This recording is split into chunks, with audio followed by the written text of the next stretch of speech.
विकास का विजन देश के हर नागरिक के जीवन में सकारात्मक प्रभाव ला रहे हैं। वर्ष 2014 की शुरुआत में सिर्फ 25 करोड़ नागरिकों तक की सोशल सिक्योरिटी की योजनाएं पहुंच पाती थी। सरकार के प्रयासों में निरंतरता की वजह से आज करीब 95 करोड़ भारतीयों को सोशल सिक्योरिटी का कवच मिला है। गरीब मरीजों के लिए प्रारंभ की गई आयुष्मान भारत योजना से बीते वर्ष तक देश भर के अस्पतालों में 11 करोड़ से अधिक मुफ्त इलाज किए जा चुके हैं। इस योजना के तहत बीते वर्ष 2.5 करोड़ गरीबों के मुफ्त इलाज मिला है। बीते लगभग 1.5 वर्षों में करीब 1 करोड़ बुजुर्गों को वय वंदना कार्ड जारी किए गए हैं। इनकी मदद से करीब 8 लाख बुजुर्गों ने अस्पतालों में भर्ती रहते हुए अपना मुफ्त इलाज कराया है। आज देश में बने 1,80,000 आयुष्मान आरोग्य मंदिर की वजह से मरीजों को घर के पास इलाज मिलना सुनिश्चित हुआ है। मेरी सरकार ने बड़ी बीमारियों के खिलाफ निर्णायक लड़ाई लड़ी है। सिकल सेल एनीमिया उन्मूलन मिशन में 6.5 करोड़ से अधिक नागरिकों का स्क्रीनिंग की गई है। इससे कई जनजातीय इलाकों में इस बीमारी को रोकने में मदद मिली है। मिशन मोड में चलाए जाए गए अभियानों के कारण जापानी इंसेफेलाइटिस जैसे बीमारियों पर प्रभावी नियंत्रण पाया गया है। उत्तर प्रदेश के कई पिछड़े इलाके ग्रामीण क्षेत्रों में इस रोग की प्रभावी रोकथाम सुनिश्चित हुई है। ये गर्व की बात है कि विश्व स्वास्थ्य संगठन में भारत को आंखों का संक्रमण ट्राइकोमा से मुक्त घोषित कर दिया है। मेरी सरकार हर नागरिक को बीमा सुरक्षा देने के लिए भी प्रतिबद्ध है। प्रधानमंत्री जीवन ज्योति बीमा योजना और पीएम सुरक्षा बीमा योजना की इसमें बड़ी भूमिका है। इन योजनाओं से करोड़ों जरूरतमंद नागरिकों को बीमा कवरेज मिला है। इनके तहत 24,000 करोड़ रुपया से अधिक का क्लेम भी दिया गया है। ये योजनाएं संकट के समय करोड़ों गरीबों का संबल बनी है। माननीय सदस्यगण, मुझे ये देखकर संतोष है कि आज देश के युवा किसान, श्रमिक और उद्यमी विकसित भारत के निर्माण में अपनी भूमिका का लगातार विस्तार कर रहे हैं। बीते वर्ष के उत्साहवर्धक आंकड़े इसका प्रमाण है।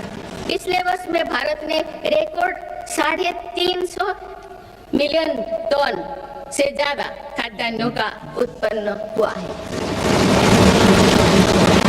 100 से अधिक का क्लेम भी दिया गया है। ये योजना संकट के समय करोड़ों गरीबों का संबल बनी है। माननीय सदस्यगण, मुझे ये देखकर संतोष है कि आज देश के युवा किसान, श्रमिक और उद्यमी विकसित भारत के निर्माण में अपनी भूमिका का लगातार विस्तार कर रहे हैं। बीते वर्ष के उत्साहवर्धक आंकड़े इसका प्रमाण है। पिछले वर्ष में भारत ने रिकॉर्ड 350 मिलियन टन से ज्यादा खाद्यान्नों का उत्पन्न हुआ है। 150 मिलियन टन उत्पादन के साथ भारत दुनिया का सबसे बड़ा चावल उत्पादन देश बन गया है। हमारा देश विश्व का दूसरे सबसे बड़ा मछली उत्पादन देश भी बना है। ये ब्लू इकोनॉमी में देश की सफलता को दिखाता है। दूध उत्पादन क्षेत्र में भी भारत दुनिया के सबसे सफल देश के रूप में जाना जाता है। एक सहकारिता आंदोलन की मजबूती का परिणाम है। देश के मैन्युफैक्चरिंग सेक्टर में भी इस दौरान रिकॉर्ड ग्रोथ दर्ज किया है। मोबाइल मैन्युफैक्चरिंग जैसे फील्ड में भारत अब दुनिया का दूसरे सबसे बड़ा देश बन गया है। 2025-26 के पहले 5 महीने में भारत का स्मार्टफोन एक्सपोर्ट 1 लाख करोड़ रुपया के पार हो गया था। इस साल भारत ने 100 से अधिक देशों के को इलेक्ट्रिक व्हीकल का निर्यात शुरू किया।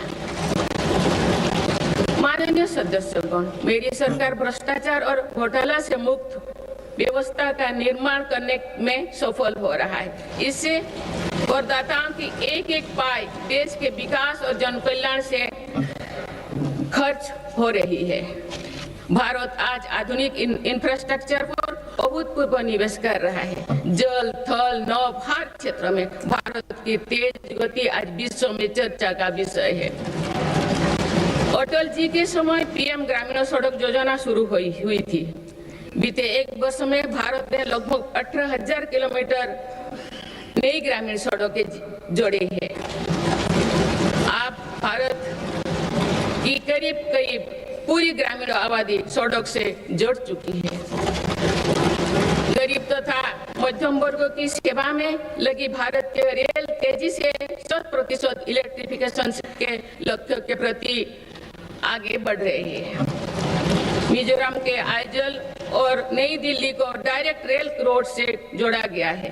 बीते वर्ष जब आइजल के स्टेशन पर पहली बार राजधानी एक्सप्रेस का आगमन हुआ तो स्थानीय लोगों के उत्साह ने सारे देश को प्रसन्नता के भाव से जोड़ा है।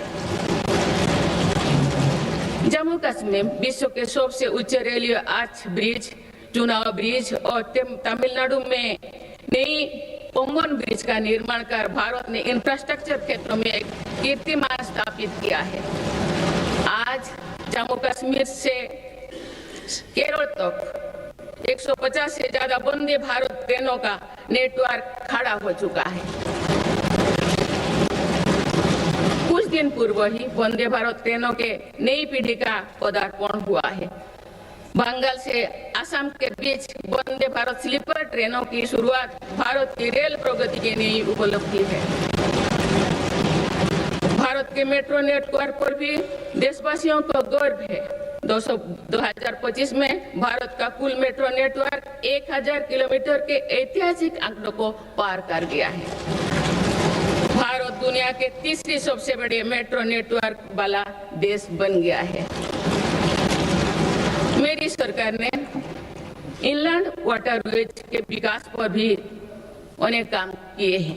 पहले भारत में राष्ट्रीय जलमार्गों की संख्या 5 थी, जो अब 100 से अधिक हो चुकी है। इससे उत्तर प्रदेश, बंगाल, बिहार समेत पूर्वी भारत के अब 20 के हैं। क्रूज टूरिज्म से तटीय और नदी इलाकों में पर्यटन बढ़ रहा है और स्थानीय अर्थव्यवस्था मजबूत हो रही है।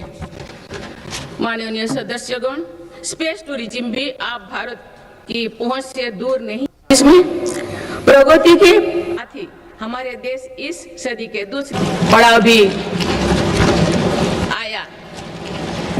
बीते वर्ष में प्रगति ने 85 लाख करोड़ रुपया से अधिक के प्रोजेक्ट्स के गति दी।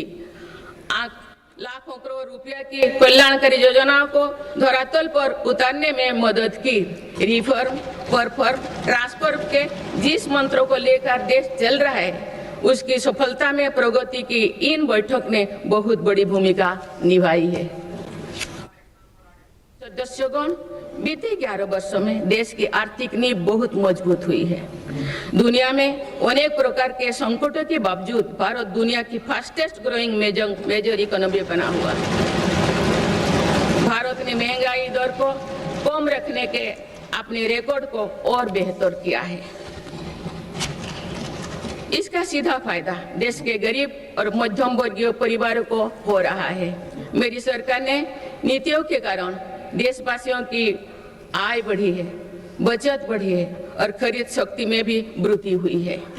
अभी यूरोपियन यूनियन के साथ फ्री ट्रेड एग्रीमेंट पर जो सहमति हुई है, मैं सभी देशवासियों को इसके लिए बहुत बहुत बधाई देती हूँ। ये ऐतिहासिक कदम भारत में मैन्युफैक्चरिंग सेक्टर और सर्विस सेक्टर के गति देगा। भारत के युवाओं के लिए रोजगार के अनेक नए अवसर बनाएगा। माननीय सदस्यगण, आज मेरी सरकार रिफॉर्म्स एक्सप्रेस के पथ पर चल रही है। पुराने नियमों और प्रावधानों को भविष्य की जरूरत के हिसाब से निरंतर बदला जा रहा है। सभी ने देखा है कि कैसे जीएसटी में ऐतिहासिक नेक्स्ट जनरेशन रिफॉर्म ने देशवासियों का उत्साह से भर दिया। इस रिफॉर्म के कारण देशवासियों को 1 लाख करोड़ रुपए की बचत सुनिश्चित हुई। जीएसटी में कटौती के बाद वर्ष 2025 में टू व्हीलर का रजिस्ट्रेशन 2 करोड़ से पार कर गया है। ये अपने आप में नया रिकॉर्ड है। इनकम टैक्स कानून भी अब नए स्वरूप में सामने आया है। 12 लाख रुपया तक की आय पर टैक्स जीरो करने का ऐतिहासिक फैसला लिया गया है। ऐसे रिफॉर्म से गरीब और मध्यम वर्ग परिवारों को अभूतपूर्व फायदा हो रहा है। इससे देश की अर्थव्यवस्था को भी नई गति मिली है। माननीय सदस्यगण, देश में अनेक नए सेक्टर्स के उदय के साथ ही श्रमिकों के हितों को सुरक्षित करना भी उतना ही आवश्यक है। नई श्रमिक कानून लागू करने के पीछे भी ये उद्देश्य है। लंबे समय से देश के श्रम शक्ति दर्जनों कानूनों में उलझे हुए थे। इसको आप सिर्फ 4 कोड में सीमित किया गया है। इससे श्रमिकों के उचित वेतन भत्ते और अन्य कल्याणकारी लाभ मिलने आसान हुई है। देश के युवाओं और महिलाओं को इसका खास तौर से फायदा होगा। माननीय सदस्यगण, मेरी सरकार भारत को ग्रीन ग्रोथ और आधुनिक टेक्नोलॉजी का पावर हाउस बनाने में जुटे हैं। तेजी से बढ़ती डिजिटल अर्थव्यवस्था, एआई और डेटा सेंटर्स निवेश बढ़ रहा है। इकोनॉमी के इस नए स्वरूप के लिए अधिक ऊर्जा की भी जरूरत है। इस दिशा में परमाणु ऊर्जा की बड़ी भूमिका है। हाल ही में पारित शांति अधिनियम से 2047 तक 100 गीगावाट परमाणु ऊर्जा का लक्ष्य पाने में मदद मिलेगी। इस ऐतिहासिक रिफॉर्म के लिए मैं आप सभी का बहुत बहुत अभिनंदन करती हूँ।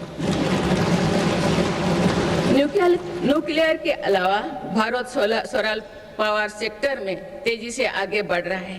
पीएम सूर्यघर मुक्त बिजली योजना से देश के आम उपभोक्ता आप बिजली के उत्पादक बन रहे हैं। आप तक लगभग 20 लाख रूफटॉप सोलर सिस्टम लगाए जा चुके हैं। इससे लाखों परिवारों के घर में बिजली का उत्पादन बढ़ा है और इन परिवारों के बिजली बिल कम हुई है। इन सभी प्रयासों से भारत एक दशक के अंत तक 500 गीगावाट की रिन्यूएबल एनर्जी कैपेसिटी को लक्ष्य पर जरूर हासिल करेगा।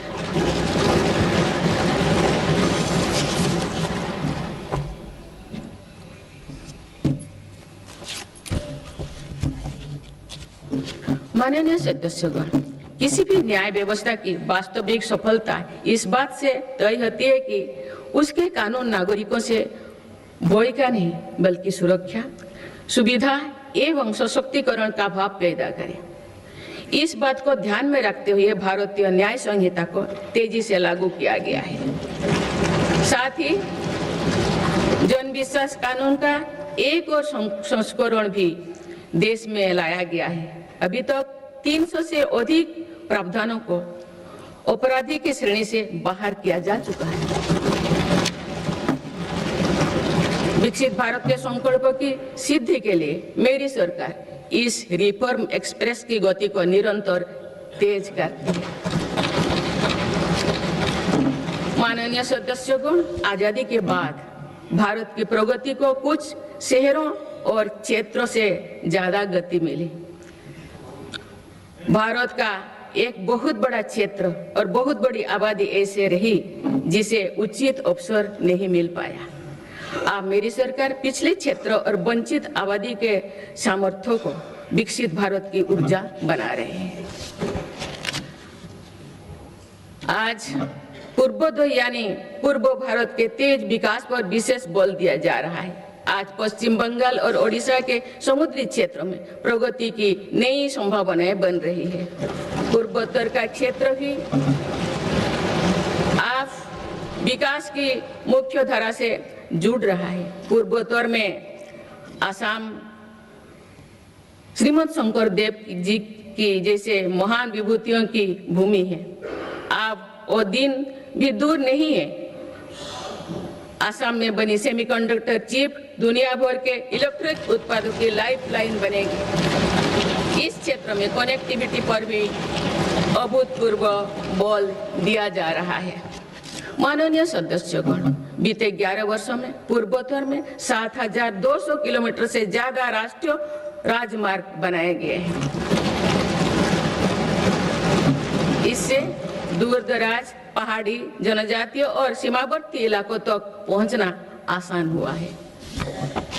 साथ ही प्रधानमंत्री ग्राम सड़क योजना के तहत लगभग 50,000 किलोमीटर ग्रामीण सड़कें बनी हैं। इससे बाजार, अस्पताल और स्कूल तक पहुंचना सरल हुआ है। 11 वर्षों में पूर्वोत्तर में रेलवे के विकास पर 80,000 करोड़ रुपया से अधिक का निवेश किया गया है। अरुणाचल प्रदेश, त्रिपुरा और मिजोरम, इन तीनों राज्यों की राजधानियां अब ब्रॉड गेज रेल लाइन से जुड़ चुकी है। इससे इन इलाकों में आर्थिक प्रगति, रोजगार और पर्यटन उद्योग के लिए नई द्वार खुले। साथ साथ पूर्वोत्तर की आरोग्य और सुरक्षा के लिए भी ये दशक निर्णय का दशक रहा है। ईटानगर में स्टेट कैंसर इंस्टीट्यूट और असम के शिवसागर में मेडिकल कॉलेज बनने से लाखों परिवारों को इलाज में मदद मिलेगी। सिक्किम के सिच्चे में मेडिकल कॉलेज और अगरतला में महिलाओं और बच्चों का अस्पताल बनने से भी बड़ी सुविधा होगी। इस तरह के प्रयासों से पूर्वोत्तर में एक बड़ा हेल्थ इंफ्रास्ट्रक्चर तैयार हो रहा है। माननीय सदस्यगण, जो पिछड़ा हो वो मेरी सरकार की प्राथमिकता है। पीएम जनमन योजना, पीएम जनमन योजना आदिवासियों में भी सबसे पीछे जनजातियों की 20,000 से ज्यादा गांवों को विकास से जोड़ा जा रहा है। इन गांवों में गरीबों के करीब 2.5 लाख घर इसी योजना के माध्यम से बने हैं। धरती आबा जनजातियों ग्राम उत्कर्ष अभियान से भी आदिवासी क्षेत्रों में विकास को अभूतपूर्व गति मिल रही है। इन दोनों योजनाओं पर सरकार 1 लाख करोड़ रुपया से अधिक खर्च कर रही है। पिछले 11 वर्षों में अनुसूचित जाति के लाखों छात्रों को 42,000 करोड़ रुपया से अधिक की पोस्ट मैट्रिक छात्रवृत्ति दी गई है। इससे करीब 5,000 विद्यार्थियों को लाभ हुआ है। 5 करोड़ विद्यार्थियों को लाभ हुआ है। आदिवासी क्षेत्रों में सरकार ने 400 से अधिक एकलव्य आदर्श आवासीय विद्यालय भी खोले हैं। इनमें जनजातीय बच्चों को अच्छी शिक्षा और बेहतर भविष्य मिल रहा है। माननीय सदस्यगण, कृषि का महत्व समझाते हुए संत तिरुवल्लुवर ने कहा था कि समाज के लोग चाहे जिस भी काम से जुड़े हो, हर व्यक्ति का जीवन एक मेहनती किसान के परिश्रम पर निर्भर होता है। इसलिए मेरी सरकार खुशहाल किसान को विकसित भारत की पहली प्राथमिकता के रूप में देखती है। इसी भावना के साथ सरकार ने पीएम किसान सम्मान निधि जैसे योजना को शुरू किए हैं। अब तो इस योजना से किसानों को 4 लाख करोड़ रुपया से अधिक राशि सीधे उनके खाता में भेजी गई है। मेरी सरकार की सही नीतियों और प्रयासों से आज देश के कृषि उत्पादन तेजी से बढ़ रहा है। वर्ष 2024-25 में खाद्यान्नों और बागवानी की फसलों में रिकॉर्ड उत्पादन हुआ है। सरकार इन फसलों का भी उत्पादन बढ़ाने के लिए काम कर रही है, जिसमें अभी तक हमारा कृषि क्षेत्र पीछे था। सरकार की मंशा है कि इससे कृषि उत्पादकों का आयात भी कम हो। खाद्य तेल, तिलहन और दलहन से जुड़े नेशनल मिशन के कारण इन क्षेत्रों में देश आत्मनिर्भरता की ओर बढ़ रहा है। इसके लिए इसके बल पर 2024-25 में देश में ऑयल सीड फसलों का उत्पादन भी बढ़ा है। किसानों की अतिरिक्त आय के लिए सरकार द्वारा मिलर्स यानी श्री अन्नों को वैश्विक स्तर पर बढ़ावा देने का कार्य भी निरंतर जारी है। माननीय सदस्यगण, आज किसानों को अनाज उत्पादन के साथ ही पशुपालन, मत्स्य पालन और मधुमक्खी पालन से भी आर्थिक प्रगति के रास्ते से जोड़ा जा रहा है। कोस्ट लाइन पर रहने वाले मछुआरों को एक्सक्लूसिव इकोनॉमिक जोन का लाभ देने के लिए नई नीति बनी है। इसके साथ ही हाई सीज की क्षमताओं के इस्तेमाल में सक्षम बनाने के लिए भी नई पॉलिसी बनाई गई है। 2024-25 में देश का मत्स्य उत्पादन लगभग 200 लाख टन हो गया है। 2014 की तुलना में इसमें कुल 105% की बढ़ोतरी हुई है। माननीय सदस्यगण, मेरी सरकार ने एग्रीकल्चर सेक्टर के आधुनिकीकरण के लिए और बेहतर लॉजिस्टिक्स निर्माण के लिए एग्रीकल्चर इंफ्रास्ट्रक्चर फंड की व्यवस्था भी की है। मुझे ये साझा करते हुए खुशी हो रही है कि इसके जरिए अब तक 1.25 लाख करोड़ रुपया से अधिक का निजी निवेश आकर्षित हुआ है। इससे युवाओं के लिए रोजगार के लाखों नए मार्ग भी सृजित हुई है। सरकार की दूरदर्शिता से देश में फूड प्रोसेसिंग क्षमता 20 गुना बढ़ी है। इससे किसानों को उनकी